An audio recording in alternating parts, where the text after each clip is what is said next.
I have the pleasure to have here Alicia Vikander and Olivier Assayas to talk about it and his experience.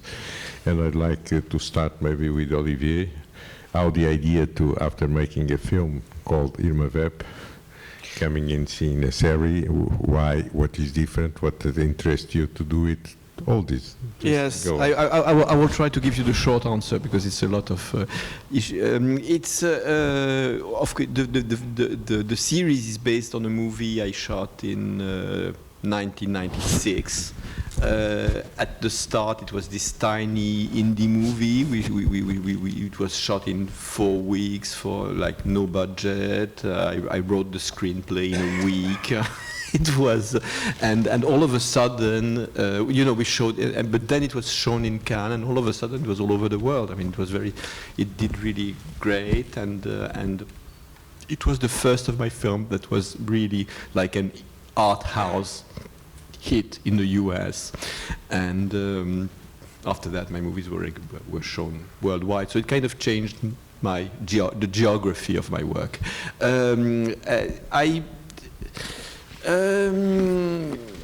Actually, it's I don't know. I'll try to not to make it boring, but it starts with my American agent, because I made a series based on the terrorist Carlos, and which was fairly successful, and ever since I had always offers for series, and they were always very similar to Carlos. There was stuff that I was not that interested in, and I kept on turning it down. And at some point, the guy, my agent asked me, so what would you be comfortable if you don't want, if you absolutely are not interested in doing series, I'm not sending you of a project, but otherwise, if you are if it's a format that interests you, if you think you can do something within that framework, how can I help? I mean, how do maybe and I told him, the thing is that I don't want to commit and to spend 2 years of my life making something that is not my project, that is not driven by my own energy, but by someone else's writing, someone else producing, and so on and so forth. And then he said, well, then why don't you take one of your films which is a material that pre-exists, but that you can transform, emphasize, and said, why? Maybe Irma Vep has potential. Maybe Irma Vep deals with issues that somehow have changed through time, through the years. Cinema is very different nowadays than it was when I made the original Irma Vep. So maybe there's something there. And I started, just scribbling stuff. And I called him back and I told him, you know what, Stuart? I think it's an interesting idea. I think it's really exciting, and it just gets me. It inspires me. It inspires me, and also I want to write it for Alicia. We had met, and because it made no sense for me to make a new version of Irma Vep if I was not sure I had the right actress. And in that case, when I kind of connected the notion of remaking Irma Vep with Alicia, all of a sudden everything made sense to me. And so it's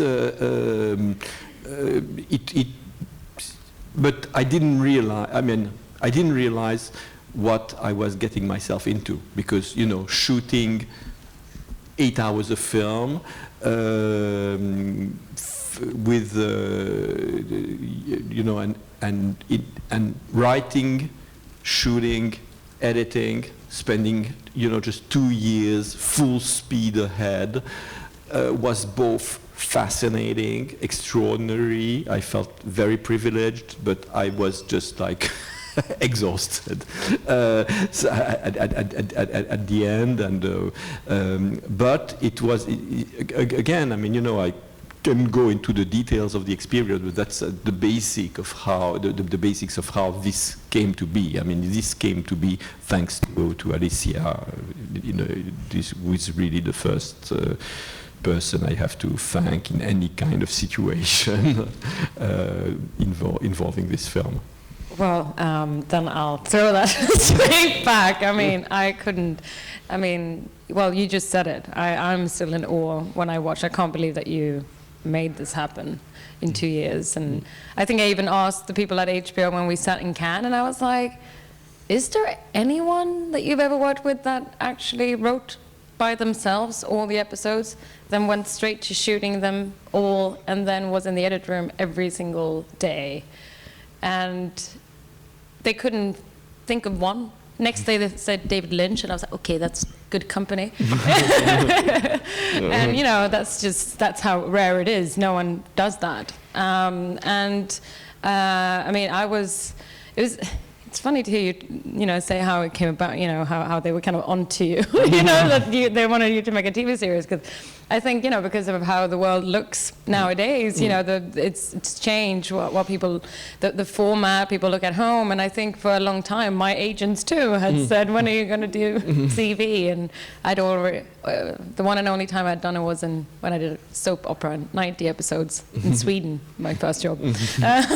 And I think, I just, for like 2-3 years, I said, no, well, it's going to come, it needs to be right. It needs to be right. And it was hard for me to kind of pinpoint what that is. I was like, no. And then we met for that lunch, and I've been such an admirer of Olivier and his work for such a long time. And then when he brought up this idea, then you asked me if I was interested. I just said yes. I think it wasn't even a question. And that was as easy for me when I called them up and I said, yeah, now it's here. This is what I want to do. But also, the thing was also that we knew very little of each other. Ultimately, we had no idea how we would function together, and also, as I was writing, I was realizing that ultimately Alicia would have to play 5 or 6 different parts. The film had to function on many layers, where ultimately she's different versions of Irma Vep, of Musidora, of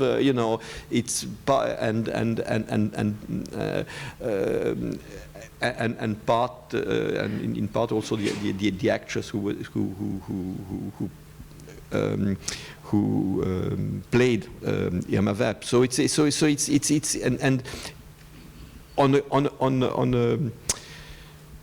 in a project that was part comedy and part drama in many ways, and so it was really so complex in terms of finding the right balance between drama and fun in every single different layer of the film, and I thought it was I really felt that for an actress it was quite a trip.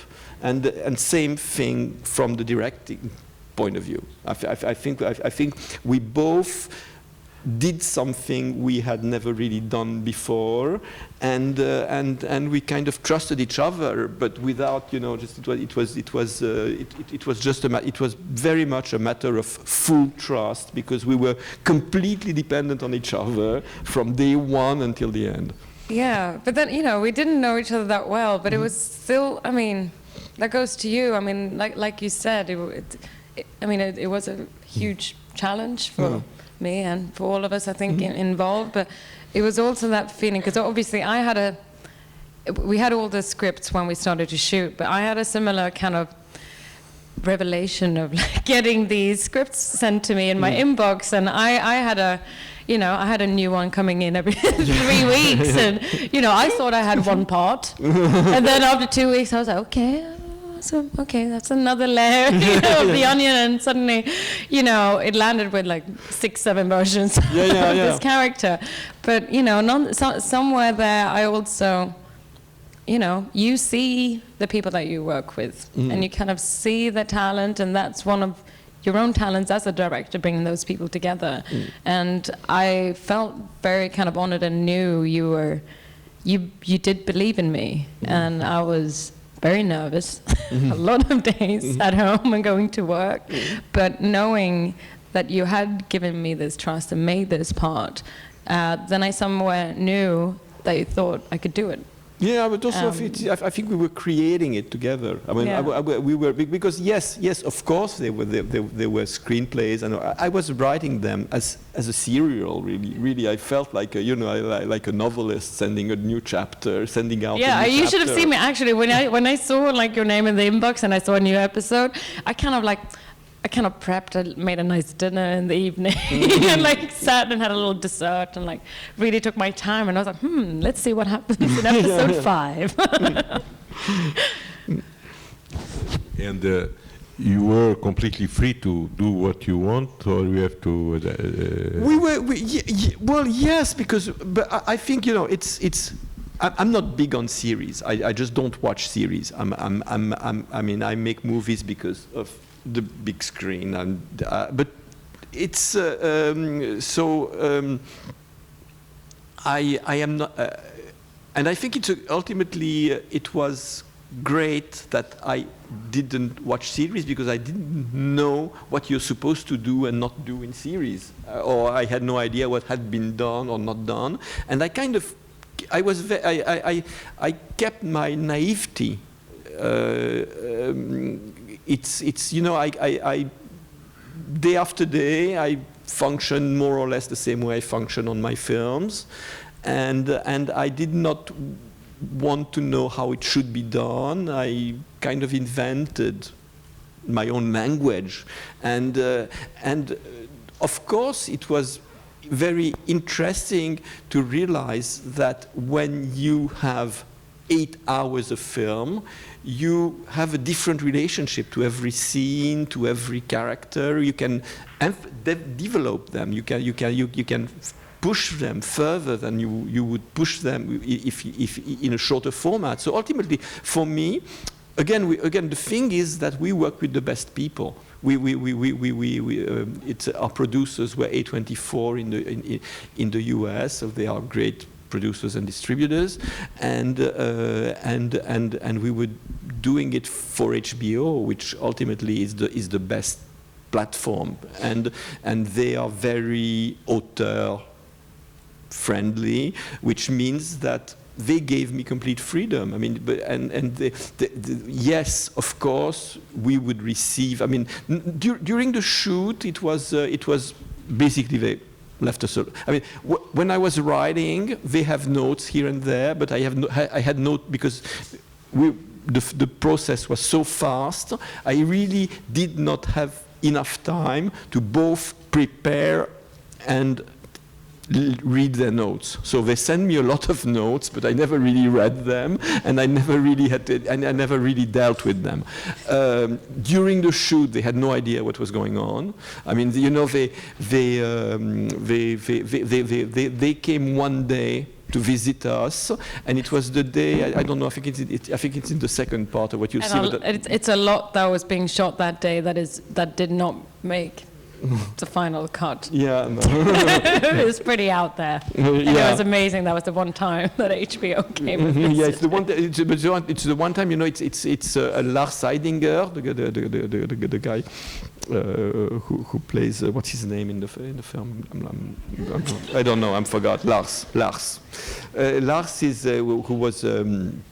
The German actor Gottfried von Schack. He starts. I mean, they're having a drink. It's on tables in the garden after the shoot because he's offering a little party after farewell party because it's his last day of shoot, and then he starts destroying his own party, and I mean, he destroys the table, he destroys. I mean, and all of a sudden he was out of control. I mean, the cameraman was trying to follow him, and I came up to you. I was like, "Did you tell him to do this?" No. I had no. I mean, everybody was just scared of the and I said, "Oh my God!" And this is the day that HBO they are behind the monitors. Fine, they do Game of Thrones. They can show anything. And so I was really, I thought they would be appalled. And so I went to see them and said, you know, don't worry, this is going to be edited. I think we have the right material. It will work. You know, I said, oh, no, but we loved it. We really enjoyed it. Usually we come to sets and we come to sets and they do 1,000,000 times the same boring scene. Here it's really out there. It's really fun. We are very happy. So, okay, good. Good. No, but after that, when we edited and we had very little time to edit, I sent them the cards and they came back with 1,000,000 notes, like 1,000,000 notes on this. Why don't they say this? Why don't they say that? Why you don't blah blah blah, etc. But ultimately, a lot of the notes were interesting, and because we had very little time, it was kind of interesting to have a very rough reaction, because it just brought us to it focused on what was problematic, and we had to deal with it like instantly. And ultimately, because the notes were fairly smart, we may have used, I don't know, 15% of their note, 10 to 15%, but they were all good ideas. I mean, it was all good stuff, and they came up with, and it helped us. It helped us keep the schedule. If we did not have those reactions from HBO, I think we would never have made it on time. I would not have been happy. I would have wanted, or I would have been frustrated because I would send out something I was not 100%. But no, it was actually a tough but extremely exciting and satisfying process. And even in the cast of all the characters, they let you completely freedom. Yeah. Yes. It's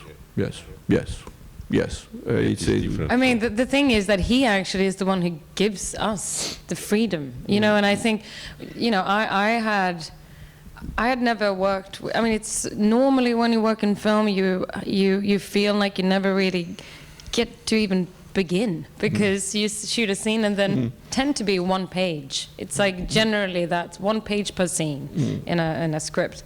And here we went in and we had like 9 pages a day.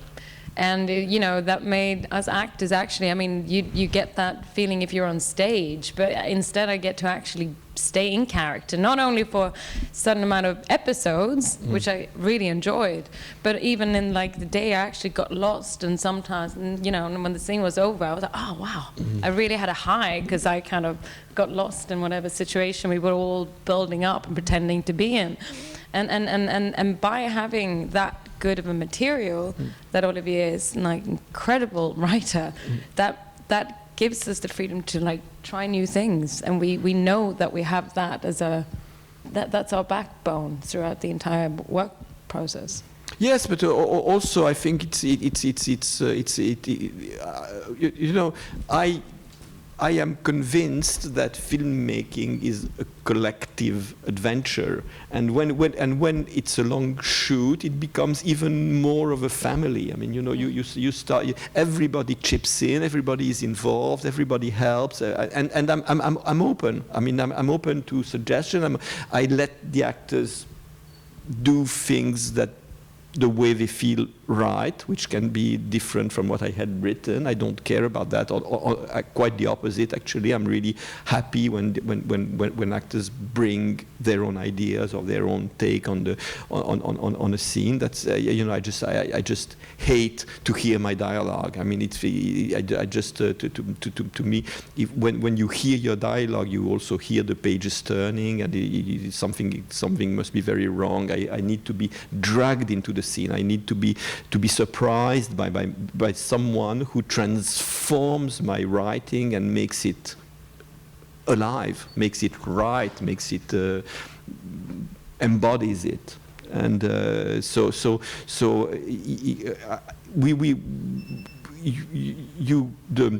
when you have that much time together doing something so difficult, so ambitious in many ways, and everybody is part of it and enjoying it and proud to be part of it, it's a hugely influential thing. You know, I think when everybody, you have a sense that your actors are enjoying the process, that your crew is enjoying the process, it's the way you keep alive day after day. You know, shooting long hours and difficult scenes and so on and so forth. I mean, you know, because, you know, what Alicia was mentioning, meaning long dialogue scenes, ultimately it's what is the most difficult to shoot. Because it shouldn't be boring. I mean, there's a million ways to shoot people having a conversation, discussing, etc. But the thing is that when it's going to be 7 or 8 minutes, it needs dynamics. It needs, you know, you need to invent to capture the inner movement of the scene and translate it into camera movements. It has to be twice as energetic as an action scene. An action scene, it's easy, you know. It's because it has energy in itself. The long dialogue scenes, you have to be there with the actors, and the camera has to be there with the actors and has to and act or move or dance with the actors. But we also got to learn, because I mean you perfected doing that, and it is that difficult. I mean, I watched his films earlier, and I was like. The wrong way to try and explain it, but I was like, wow, I kind of forgot, but I think the scene has gone on for quite a while. And I'm like so kind of captured by it. And it is that rare, because it is easy for it to be static. But you already in your script, you know, that goes with like how some, you know, you put movement in there already, or ideas. You come with, you know, a thought of plan of choreography each day, and of course, you know, we always feel free to do then whatever we want with it if something else would happen. But for me, that was, you know, and this film series is so much about that magic of, you know, that I still have, of getting lost in these characters. And even though I don't walk corridors yet in my costumes off work hours, I might do now. You know, I do. Well, the thing is that in essence, I love that feeling. Like, I know that feeling, and that we had that a lot. Like, I know it was that we got quite giddy on set. You know, you and me, actors, and everyone involved. It's you know, some drama and some quite intense situations that this film crew has in the series, and instead, you know. I mean, we talked about that first meeting when we talked about making this together, about what you just said, about the joy when filmmaking is its best, and it's always this communal feeling. And I really had it on this. I mean, and I was thinking, you know, doing months there, that's the first time I do, you know, but 5 months, and I just, it was such a pleasure.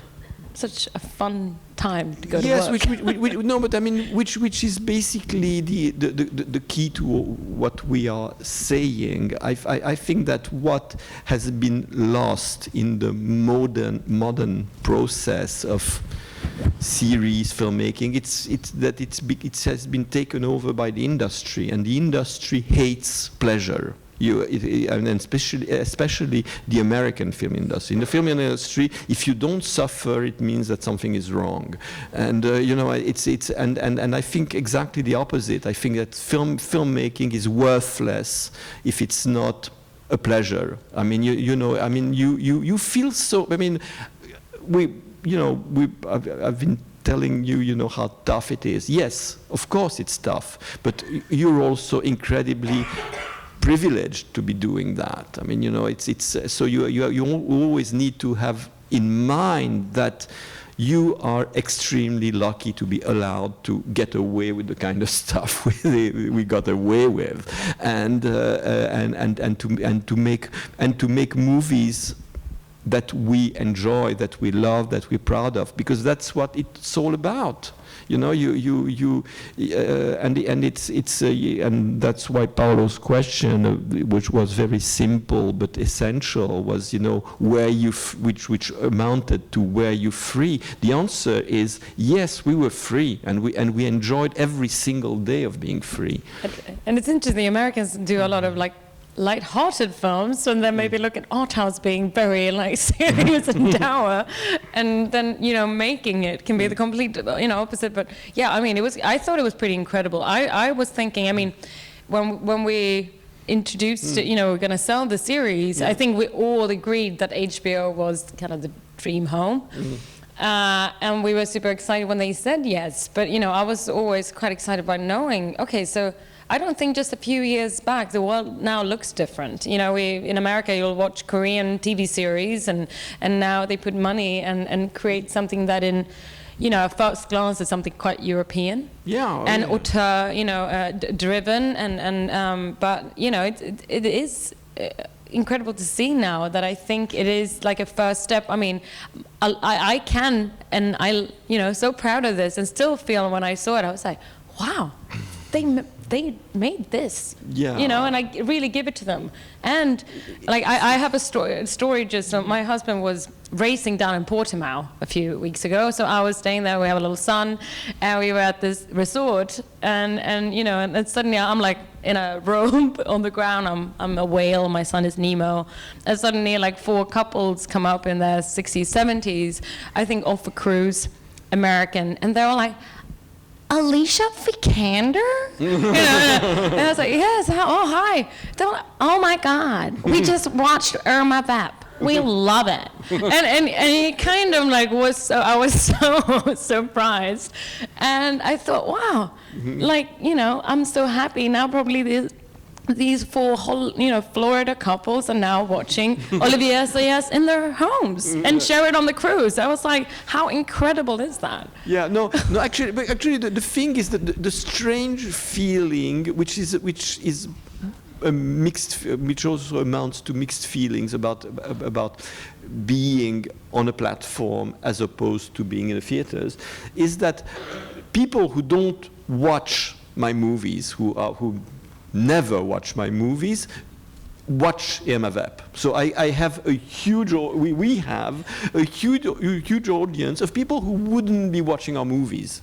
But then the flip side is that a lot of people who would be watching the film in theaters end up not watching it. They don't see. To me, it really struck me in France, because basically, when you have a movie that opens, you know that in Paris, in New York, in London, in Lisbon, Paris is very in Paris, special. or whatever, you know, you basically know that the people who, your friends, people who are filmmakers, people who are in the industry, and so on and so forth, they would be watching the movie. They were or some core indie movie audience. They would be watching. So you have a notion of who exactly is watching the films and where they are watching it. When you're doing a series, all of a sudden, you know, it pops up in weird places, but it doesn't. But there's also a traditional, classic indie movie audience that it does not reach, because those guys just don't have. They are not. I'm not sure. You think you think they have HBO? Yeah. I don't know. I do. Oh, okay. I mean, okay. Obviously, I mean, there's people who are going to miss things, but I mean, at least I will tell you from, you know, back home in Sweden, you know, my film people, they watched it? Yeah, they do. Oh, okay, watch good. it. Okay, so that's the good news. That's the good news. So I'm happy to share it with you. The questions, please.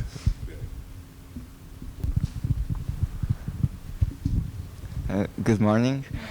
First of all, really, I'm really loving this show. Can't wait to finish it. Olivia, I love your movies, and Alicia also.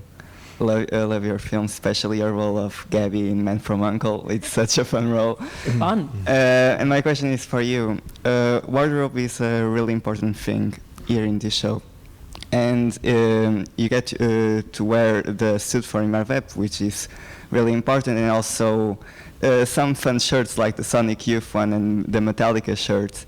And my question is, did you get to choose some wardrobe for Mira, and did you have personal favorites of the pieces of clothes that she wore? Yeah, I mean, it is very transformative. I mean, now it's even become part of the story in this series, and I mean, it was one of those things when I read it on the page, I very much knew exactly what he was referring to. I mean, I must say that it's been a lot of times when, you know, you're quite, in the beginning as an actor, I mean, it's always different depending on how a director works, but you know, you do your work at home and you prep and you use your imagination and fantasies and start creating this character at home kind of by yourself. And then you have discussions, but it's always like, you know, leading up to that first day on set, which is super nervous when you're finally gonna like, ta-da, this is kind of what I'm thinking, you know, in front of everyone. You know, one of the first times is when you go into your costume fitting. And I've been thinking about, you know, the scene that we have when she actually tries out the catsuit for the first time. One of the first time I actually showed that costume was a similar thing. So we were in a big costume room in Paris, and it was like this, and actually, I mean, I kind of changed, and there was like 30 people in the crew like waiting, and the DP, the camera guy, is standing there. And I remember normally, I mean, you do this to test light and stuff, and you kind of, you know, I was like, yeah, should I just like walk up and turn and walk back, or you know, or should I do something? And then as soon as I kind of stepped, you know, behind that little curtain and saw everyone, that was kind of the first time I dared to really kind of try and, however I had imagined that she moves. And that kind of happened then on camera in front of these people at that moment.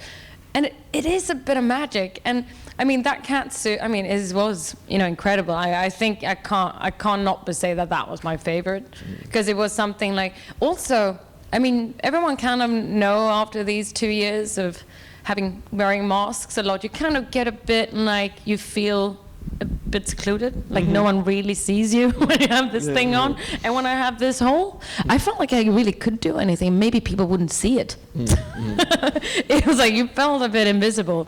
And then, you know, with Mira's clothes, it's one of those things too when you can come in and it's kind of can be a bit nerve-wracking because you know you need to find it. And you have these ideas and a great costume designer who will come, you know, with something, but you try something on and then you can step out and you're looking at yourself in the mirror and you're like, it's hard because it's kind of more like, for me at least, I was like, yeah, maybe, but no. And I can't really say why it's not right, you know? And then you go in, you try again, you come out and maybe you get the same eyes from the director and suddenly you put something on, you step out and you're like, oh, there she is. No. And it's kind of like a bit of magic. It's something, and that's also when I was like, they really start to pour out of you the kind of idea of the physicality and the look of somebody, and the costume really do it. I think anyone, even when, like everyday life, if you go to someone's wedding, and you finally put on that tux or that beautiful gown, suddenly you're like, this feels good. Or like you step into a version of yourself and it really kind of takes over. And so I love that. For me, that's a very big part of developing a character. Yeah, and I am extremely open in terms of actors defining their own styles. I mean, you know, it's because I think my job is basically to make the actors feel comfortable, to feel that I bring them to the right, with the right energy at the right place when we can shoot. And so I once in a while I prefer this, I prefer that, and so on. But ultimately, I would hardly mention it, because to me, it has to be the act. It has to be the actor who is I mean, the actors' view on the costumes is more important than mine, because it's part of what they are creating. And as much as I had very much in mind the basics of what this movie was going to be, or the character of Mira was going to be, it's Alicia who brings it to life. And the costumes are part of the screenplay. It's you know, a lot of hair, makeup, costume. It's more of a screenplay than the actual screenplay, because it's how the actor transforms, expresses something else, you know, and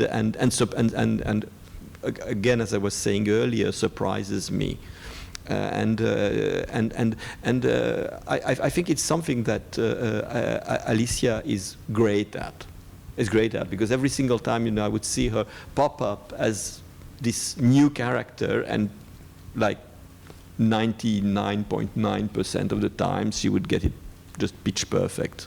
I would have a nuance here and there once in a while, etc. But all of a sudden, he said, "Oh, more often than not, it just gave me a sense of the specific scene, of what's going to happen, how it's going to happen, how I'm going to shoot it." It's a very important part of the creative process of filmmaking.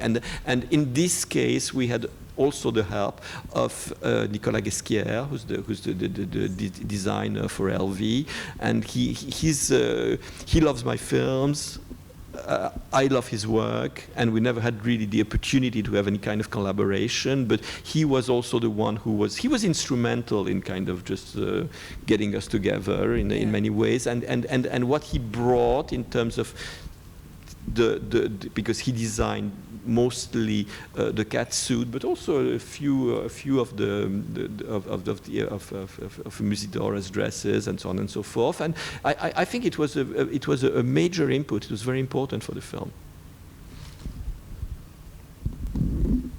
Okay. Good afternoon. I would like to know what has ultimately made you decide for an 8-hour film. And also for Alicia, I would like to know if you feel this character as a second you, or it's only like a theater. Do you understand what I mean? Yes. Okay. Should I start? Okay. Yeah, I'll start. I mean, yes. I mean, the play. There's a lot of play. It's very meta, obviously, this TV series. And I'm playing an actress. Has the same profession as I have, obviously, and you know, there's certain things. Obviously, I know this world that Mira is in very well, and I'm part of it in reality. But then the joy was to kind of step in and do a fictional character that is in this, for me, very familiar space. I mean, Mira. Yes, we've done both, you know, bigger films, now go into smaller films, but except for little details like the dancing background, obviously, I know, you know, Olivier put that in to make me get to, you know, bring that out of me again, which is my background. Ultimately, Mira and I think, also are quite different. A big part of this story is obviously her relationship also with her present assistant, her previous assistant, and her lovers, and that's actually, I mean, that's at the heart of this series, and it's also a relationship that I've always been quite curious about. I guess because I've seen it, but I'm the person. I think it's quite Swedish. I mean, now just hiring a nanny, I have a hard time someone even entering my house who's not my family and having an assistant. I do, but she's in an office and you know, is on a computer. She's not with me cooking coffee, and I. That kind of intimacy with someone that you work with, I thought was quite interesting. And I guess because one thing I feel with Mira is one thing in the beginning of my career, I was, you know, I got to experience and do things and get chances that I never, ever thought I was going to be a part of. And, you know, being from another much smaller European, you know, country, I suddenly, you know, got this big career, and oh my God, now I totally lost my thought. What was I? I talked about assistance. Yes, and the fear of like, you know, I wanted to do everything in the beginning because I felt so fortunate, so lucky that somewhere along the line I was afraid that my personal connections and my friends and my family was kind of like, you know, they were not going to be able to be part of my life. And it can be a very lonely job. And as you said, it's what I love about our work is how you kind of get these. I mean, it's strange. Most of my friends are actually not in this industry. They come and they're like, it's a bit like summer camp. And I'm like, yeah, it's like an adult version of that, because you kind of go and you have these intense few months and you're at work all the time and you get like super close. And then by the end, everyone's off to the next, hopefully, because you always have fear, will you ever get another job? You know, and then you continue to work and you never go home. And I mean, for 10 years, I never stopped. So I know that feeling. And I think, you know, I was I worked so hard, and I still have the same friends that I kind of grew up with at home in Sweden, and they, you know, say, well, what are you talking about? We're always here. But I think it can happen. And I think with Mira, she's in a place where this TV series begin, where she feels a bit lost. I mean, and maybe especially because she has listened to others' ideas of what she should do, and not her own voice. So yeah, I mean, it's things that I recognize and parts that are quite different from me and Mira. And also about time, what it was, if it was the sense of your question, the meaning of your question, the thing is that when you have a lot of time, you can do different things. There are things that you don't have the time and space to. I mean, you know, ever since I've been making movies, the big issue was A, the budget, and B, the length of the film. When you're doing a series, for some reason, I don't know why it worked that way, but it does work that way. Money is never the problem. I never had, you know, in terms of budget, I asked for this, I asked for that, and they gave it to me. And it was as simple as that. I didn't have to argue. I didn't have to scream. I did not have to, you know, just fight. You know, they say, oh yeah, sure, yeah, okay. You want 10 more extras? Yes, have 10 more extras. Period extras? Okay, great, period extras. And you know, or I want this built. I want the. No, so they have money. What I'm saying is that TV at this point has money and is ready to spend it on the visuals but also the other issue is the length. Usually when you make movies, you have fights with producers, not with Paolo, but with your producer, who always want a 100-minute movie. You know, when you get in the 2-hour area. Or 1 hour and 50 minutes or something like that, people start getting nervous, you know, and you end up cutting stuff that you really like, that is eventually important for your story, so you can fit into the format. In this case, it's the opposite. It's the opposite. You want another episode? Have another episode, you know. I mean, initially I wrote 7 episodes. I said I need to, because it's too long. I need to cut it in 8. I said, well, yeah, be my guest, do it. You know, it's no, and I, you know, and we never had a problem with an episode being too long or a scene being too long. So it was just completely different from my DNA. I mean, you know, I come from a background where you only have such a certain amount of length, and length is wealth in cinema in many ways. So it's but again, what I'm trying to say is that this problem of length in features is putting the focus where it should not be. Length movies should be the right length. I mean, you shouldn't have to argue and recut and this and that because of length, because there is an inner logic. You're not an idiot. I mean, you're making movies. You're not an idiot. You understand that it's better if things move fast. But sometimes you get things moving fast, and you end up with a 2.5-hour movie. And if it works like that, let it be. And and do it.